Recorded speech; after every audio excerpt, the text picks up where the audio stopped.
It's Retro Podcast with your host, Retro Lion.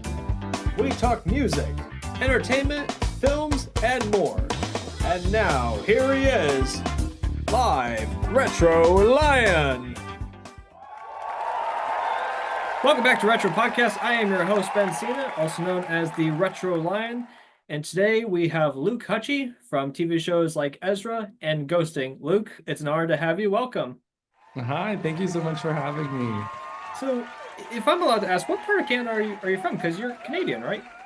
Yes, I am. I was born and raised in the honeymoon capital of the world, Niagara Falls, Ontario. Marilyn Monroe did a whole movie about it called Niagara. I was born there, grew up there, and then when I was a teenager, moved to the States and kind of started working in entertainment. And now I kind of just am all over the place wherever I need to be to get the fantasy done. Sorry, I just heard my cat come in. I love cats. Oh, are you a cat person? I'm a cat person, like 100%. That's the person I am. I have two cats, and I'm basically their cat dad, and my parents have one dog. I never see my parents have like 100 dogs. I don't know. My cats have always just been. I love Halloween though, and I feel like cats are like synonymous with spooky. I don't know. There's like this overarching thing. My cat, my youngest one is like this all black cat. Like she literally looks like the character Binks from Hocus Pocus, and we would joke saying that this is her season. No, it is. Yeah. We did a week of like October press for ghosting like 2 weeks ago, and so every day that we were with BuzzFeed and like the network, and we went to like every haunted house, haunted maze, haunted whatever it may be in Toronto, and so I got a lot of Halloween activities jam-packed into 1 week, but tomorrow no, I'm just working. We're doing like a Halloween panel screening for ghosting. But that's kind of it. I just have to keep working, but I will definitely be with my little spell book doing some sort of sinister activities when the clock strikes 12. Fully understood. And speaking of ghosting, so ghosting is a reality show where it's almost like the combination of Scooby-Doo meets Ghostbusters. And I was watching the show, a big fan of the show, by the way. My parents are a big fan of the show. And Oh. and you and Matthew are best friends in real life, is that correct? Yeah, Matthew was actually on my show Ezra. He auditioned and we casted him in it, and that's how I met him. But yeah, Matthew and I have become super close, and I love making the show with him and working with him, and it's just super fun. Like it's just so dumb, but it's really fun, and we have a lot of fun making it. And the season that we just shot, which is season 2, which comes out next year, I definitely think shows a lot more of the dumbness and has a lot more little fun things that happen within it. But yeah, love Matthew. More like behind the scenes work. Yeah, yeah. But we're just here. But no, Matthew's great. He has this big movie coming out next year, Hell of a Summer with Finn Wolfhard, released by Neon Pictures, distributed worldwide theatrical release next summer. So super excited for everyone to see that. Congratulations. And it's funny, Matthew's going to be on the show, because I was really hoping to get you both on the same episode, but of course there was a different time. So Matthew Finlan? yeah. Oh my God. It would be perfect. It would be perfect. He didn't mention anything to me. No, but yeah, no, he has a lot of things coming up, so he'll be really busy. Okay. But he'll be so excited to talk to you.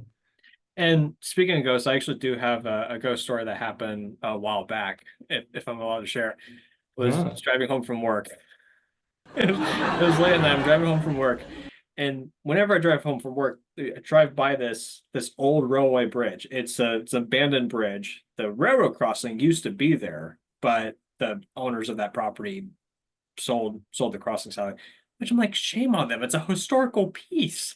But anyhow, they sold the railroad crossing. The bridge is still there. I'm driving by the bridge, and as I'm driving over where the railroad crossing used to be, see this big bright light on the side just coming at me, and I turn, and it literally looked like a locomotive was coming at me. Oh. And you live to tell the tale. Yeah, and I was just like, driving home, I couldn't sleep until 2 a.m. that night. Wait, you just like kept driving? You didn't like hit the brakes or like freak out or anything? No, I would have cried. I mean, I did go. Yeah, okay, that makes Yeah, I literally almost went off the road. Yes, but yeah, that would have I would have hit the tree or something. No, there's always a weird thing that happens. There's always some weird thing going on. yeah. What have been the most terrifying ghost experiences that you faced? Um, I will say in season two, there's definitely a lot more that goes on in season one. I don't necessarily know if I'm ever like scared, but I will say, I love. Did you watch the show? I'm assuming that. I watched the show. So Kevin Alves was in Yellow Jackets, his episode where there's like a demon that I like remember knew that my one. birthday. It knew my birthday, it knew my favorite movie, knew my favorite song. It was very um weird. That was just weird because we use so many of the same tools so many times and they either work or they don't, or like it's always just like, in my opinion, almost at random. But then there's those weird moments where like it's so specific and so timed to a response that it's like just those moments of that. But that, and then I think Devin Nakota's episode. Love Devin Uh, Dakota. love Devin Nakota. I'm supposed to be seeing her at some point in the next few days, but love her.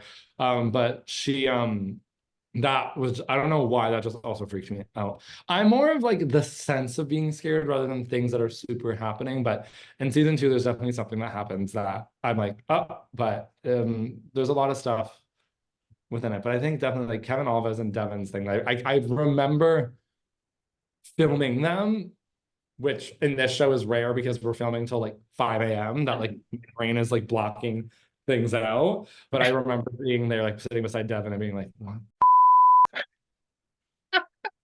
But yeah, I remember watching the Yellow Jacket episode, and it was like an episode where you're trying to rise a demon. Yes. Like, rise a demon. So I'm like, how is that possible? We did it somehow, whether through sex appeal or whatever we use, I don't know. But we definitely got it. But it was funny because when we were filming Devin's episode, like right before we went into that last room, she was like, okay, like this is fun and everything, but like, can we be scary now? Like she was like, I'm like scared. And then it was just so funny, which is why we hid the person in the closet, in case nothing happened to scare her. And then this whole thing goes on, and she was just like, I'm not sleeping. And she's like, someone's staying with what is wrong with you? I'm like, this. It was so funny. It was Yeah, so. yeah, I could see that. I mean, I don't know her at all, but I've heard a lot of good reviews that she's a blast to work with, and She's amazing. I love her. I do hope to work on a project with her someday down the road, whether it's something she has or something I have going on. I one of the companies I work for, Slapstick, has something going on next year, and I don't know if I'm allowed to say this, but if you and Matthew are actually interested in having a like a little cameo for the project, I'll definitely keep you in touch. Because it is a horror project. It's a family friendly horror project. They're all really into like that. It's actually the very first movie that Slapstick is working on, because Slapstick does TV shows, and this is the very first movie that they're working on. Listen, you have my manager's contact. Send it all away. You got it, bro. And Yeah. anyhow, a quick question about Ezra, because I when I was reading your manager's notes that he sent me, I started looking into Ezra, and it really caught my eye. So, what exactly is the story about? So so Ezra basically follows a gay vampire named Ezra who wants to flee hell. He's basically like, I want to have a normal life. I want to have friends. I want to go to parties. I want to have love. I want to be normal. And so he leaves his family in hell and goes to the human world. Mm-hmm. But in the world of Ezra, the vampires and the vampire hunters have reached a treaty hundreds of years ago that essentially they can stay alive and they'll get sacrifices a year to keep the vampires alive in hell, instead of the vampires coming to kill all of the human race and take over the world. So Ezra is kind of just like, that's not my problem, that's your problem. And so this treaty has been put in place for hundreds of years so that everybody kind of wins. But when Ezra goes to just have his own life and be his own person, he accidentally then undoes the treaty by breaking it. And so the vampires in hell need to get him back before the hunters realize he's broken the treaty, resuming the war, and everyone dies. But while Ezra's Interesting. on Earth, he's just like, I just want to have iced coffee and like make out with people. I'm not here trying to do anything. But because he is a vampire, he is killing people while he's there. Definitely gonna add that on my list. Yeah. Because the vibe that I'm getting, it's almost like more of a Twilight vibe, but with a little bit of Blade. I, Ezra, I would totally put, have you seen the show Scream Queens? You know what I'm talking about? The one with Jamie Lee Curtis, right? Yeah.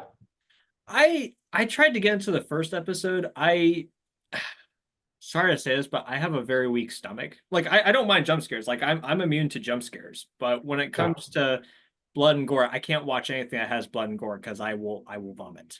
Okay, well, Ezra has a lot of blood, but it's more of a comedy than anything, is what I would describe it as. Like it's not meant to be like Twilight. Like it makes fun of vampire. Like it's a parody of itself, but it's almost like a vampire who's afraid to come out as a vampire. Like it has nothing to do with him being gay. It's more of the joke that like he doesn't want people to know that he's like this demonic being while Oh, I he's get it. trying to like find love. But it's all again very dumb. Like it's very funny. So it's more of a parody, kind of like a Mel Brooks comedy.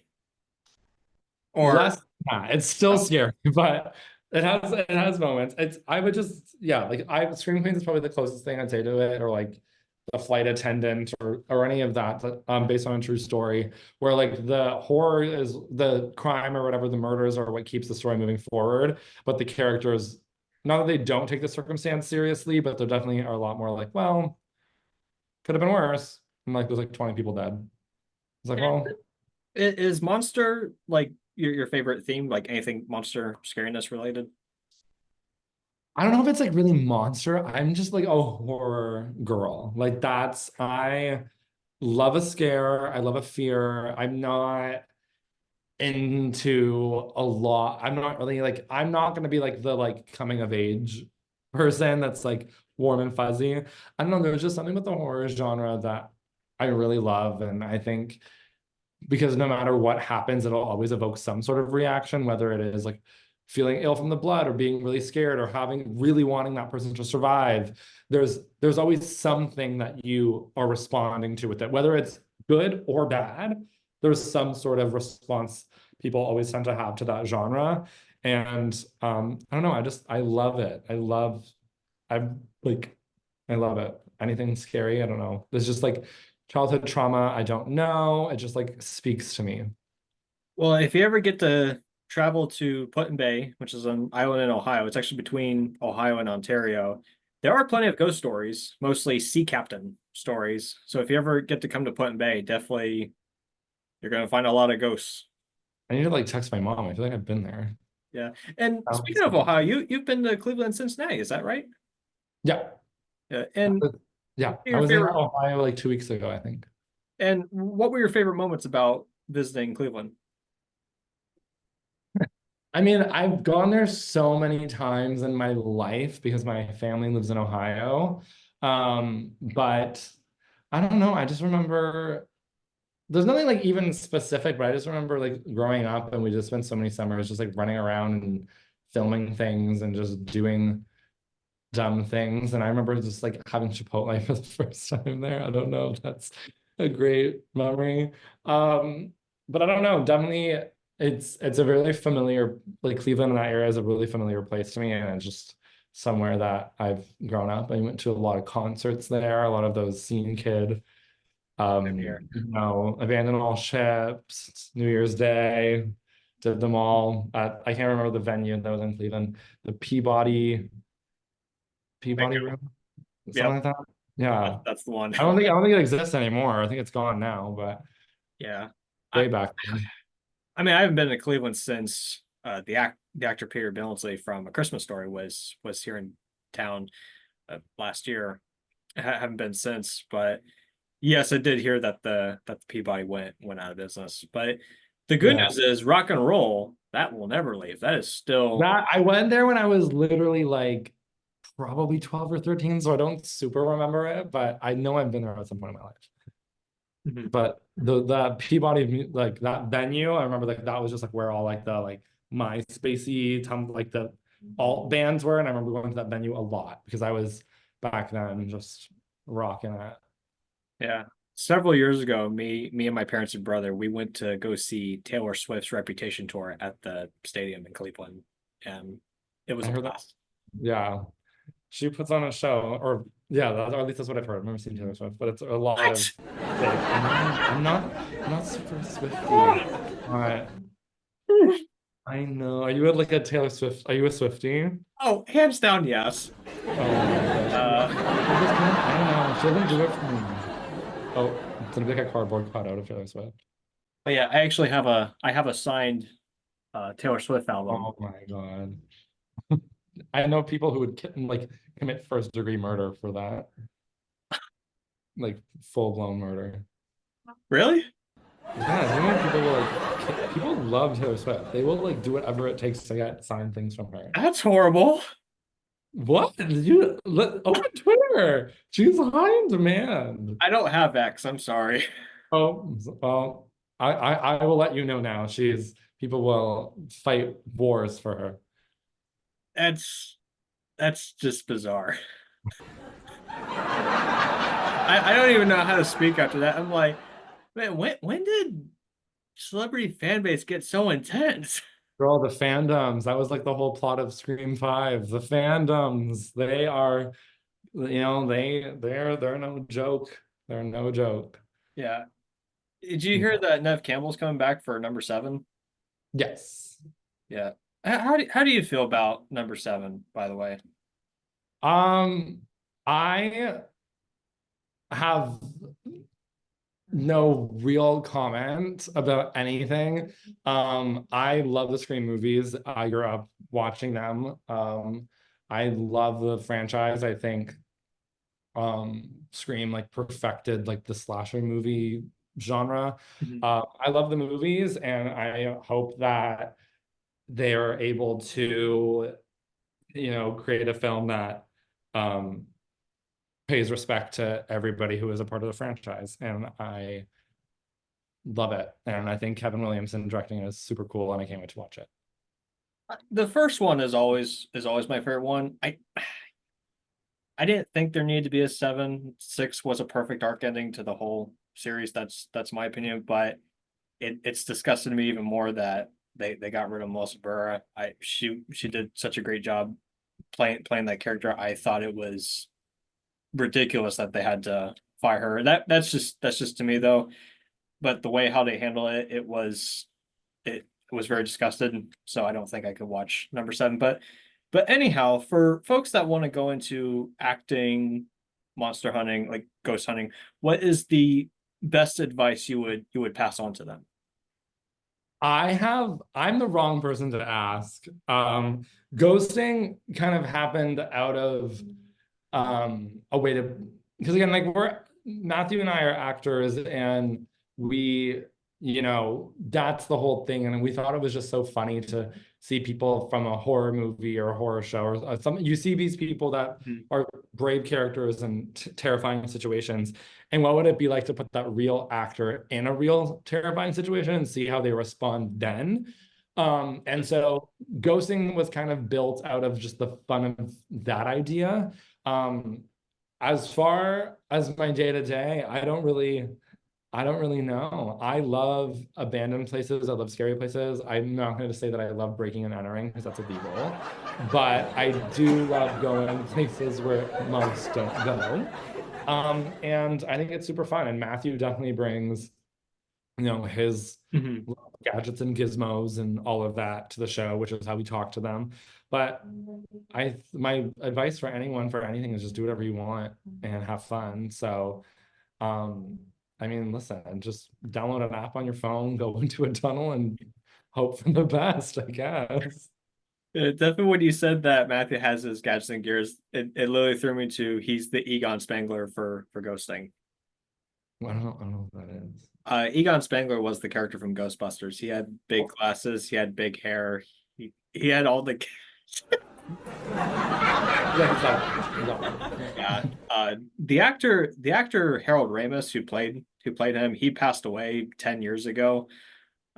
But in in the newest one, it's the granddaughter that takes over. But the way how they pull off this character in number 3 was that they used CGI to bring his ghost. Yeah, they did that with Alien. I didn't, or Alien Roman, the new one that just came out. They brought one Yes, of the the newest actors one. who passed away a long ago, and they like AI'd. I don't know. I don't think that should be happening, but that's my opinion on that. Yeah. Since you're Canadian, I do have a Canadian question for you. Okay. Have you seen Deadpool and Wolverine? No. What? I like only watch horror movies for like it's like my brain cannot like grab onto anything else. I don't know, my attention span just like dies. You gotta I, watch the movie. It's hilarious. I'm so sorry. Wait, what? How does that have to do with Canada? Ryan Reynolds, Ryan Well, Gosling, who the Ryan is. okay, so there's a scene in the movie where in like the very beginning of the movie, Deadpool has Ryan Reynolds Deadpool goes to the forest where Wolverine died in Logan, and I won't give too much of it away, but he's trying to bring back Wolverine, but Wolverine's already a skeleton, but he's like a metal titanium skeleton, and the TVA comes to arrest Deadpool. And Deadpool is using Wolverine's corpse to kill the TVA SWAT unit. And this one TVA guy says to him, you're the one. I can't remember how it went, but he said something about you were to come out of Canada instead of Logan. And what does Deadpool do? He actually takes his sword and throws it at the TVA, and the TVA it literally kills the TVA soldier. And he comes to him and he's like, "Get my country's name out of your Listen. And that was about Canada, not the United States. and that was with Canada. Listen, any representation we can get around here, I'll take it, however it comes.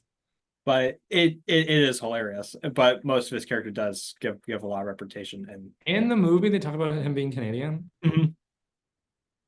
I love, I live, I laugh, I love. Like those Marvel movies or the DC movies. the I don't know about DC, but the 3 Deadpool movies, they were actually so they take place in New York City, but they were they were filmed in Canada. Well, Oh, Vancouver, again. okay.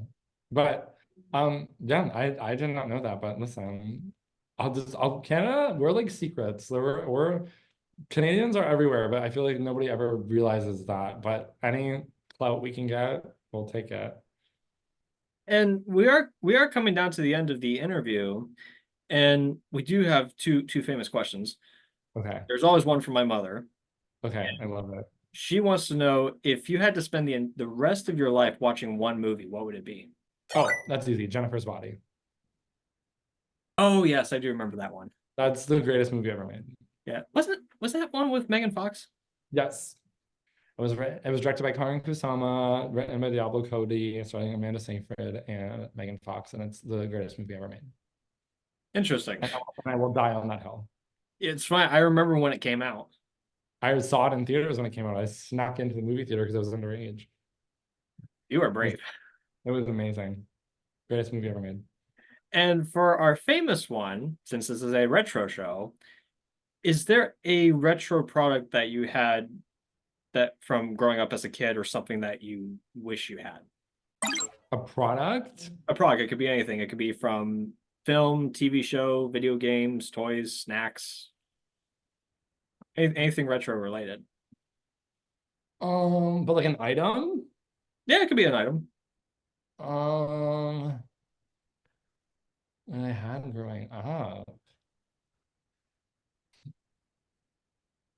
Um, I don't really know. The only thing that ever sometimes pops back into my brain is I used to have, and I guess it's like the same thing as a Tamagotchi, but those like Digimon, there was like a Digimon version. I don't even know if you know what I'm talking about, but there was like a Digimon version of a Tamagotchi that was like the Digivice. And Digimon was like this cartoon that was kind of like Pokemon, but it wasn't that. But anyways, I don't know. I had it and I remember being like, obsessed with it, and I cannot tell you where it went, where it disappeared to, what happened to it. One day it was just gone. And every once in a while, I'm like, oh my God, that was so fun. But I don't remember what I did with it or what it did. I think it was literally just like a Tamagotchi. Like you would like feed it Yeah. for like I don't know. That's definitely the only thing that's in my mind. As far as TV shows or anything like that, I definitely Sabrina the Teenage Witch, the OG, Remember that one. that was my show. I was dying to that show. Every day I was sitting and watching it. I think for my TV show, it's The Simpsons. Really? It's Yeah. still airing. It's not even retro. It's still Well, the modern. 90s version's retro. I know, but it's still it doesn't end. It just keeps going. It's not gonna end. Isn't it the longest running television show in history? Very true. Yeah. No, it's that you can't stop a good thing. I mean, it's not as great as it used to be. That's my opinion. I mean, it's still funny once in a while, but the ones from the 90s are like the best ones. Again, sorry, I'm not super Simpson-y in that vibe, but I remember watching it growing up. Yeah. I'm like, listen, most people are dying, my attention span. Like me, like 2 years old, I was like, I need Texas Chainsaw Massacre. Let's go. My mom's like nursing me. Someone convinced me watching Texas Chainsaw Massacre. I'm like, yeah, I can't do that. That's It's so way evil. beyond. It's evil. It's an evil movie. No, it's the blood and gore part I can't watch, or else yeah, I mean, the gonna be story in it is sick. It's sick.